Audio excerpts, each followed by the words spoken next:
Gustong dalhin ni Coach L.A. Tenorio si J.R. Quinahan para sa kanyang posibleng pagbabalik sa PBA.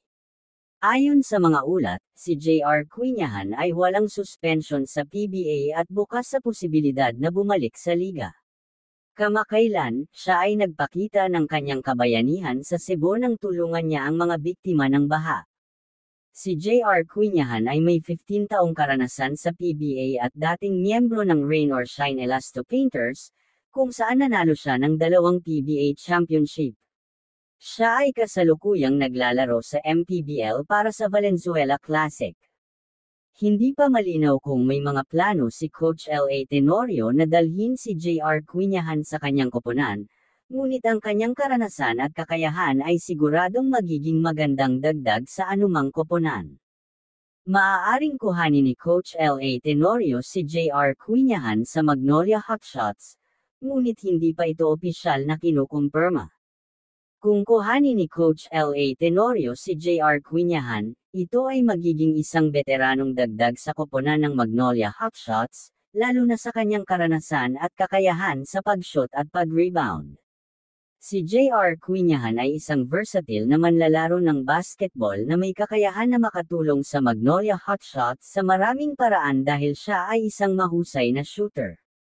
Na may kakayahan na mag-shoot mula sa iba't ibang posisyon sa court, siya ay isang mahusay na rebounder, na may kakayahan na makakuha ng mga rebound sa parehong depensa at opensa, siya ay may kakayahan na mag-playmake, na may kakayahan na magbigay ng mga assist sa kanyang mga kasama sa koponan, siya ay isang mahusay na defender, na may kakayahan na mag-defend sa iba't ibang posisyon sa court.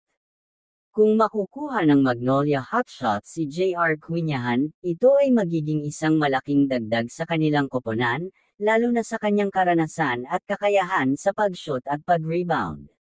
Siya ay makakatulong sa koponan na magkaroon ng mas maraming scoring options at mag-defend sa mga kalaban na koponan.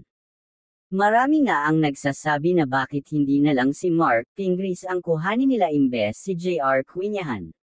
Narito naman ang aking komento para dyan.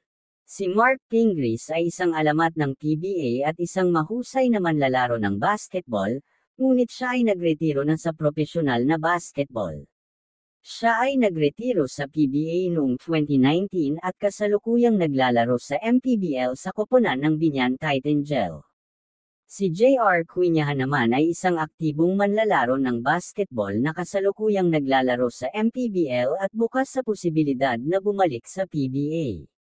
Siya ay may karanasan at kakayahan na makatulong sa isang koponan sa PBA. Kaya, mas makakapagbigay si J.R. Quinahan ng kontribusyon sa koponan ng Magnolia Hotshots kaysa kay Mark Pingris, na nagretiro na sa profesional na basketball. Kung makukuha ng Magnolia Hotshots si J.R. Quinahan, ito ay magiging isang malaking dagdag sa kanilang koponan. Siya ay isang mahusay na manlalaro ng basketball na may karanasan at kakayahan na makatulong sa koponan. Ang kanyang pag-shot, pag-rebound, at pag-playmaking ay makakatulong sa koponan na magkaroon ng mas maraming scoring options at pagdepensa sa mga kalaban na koponan.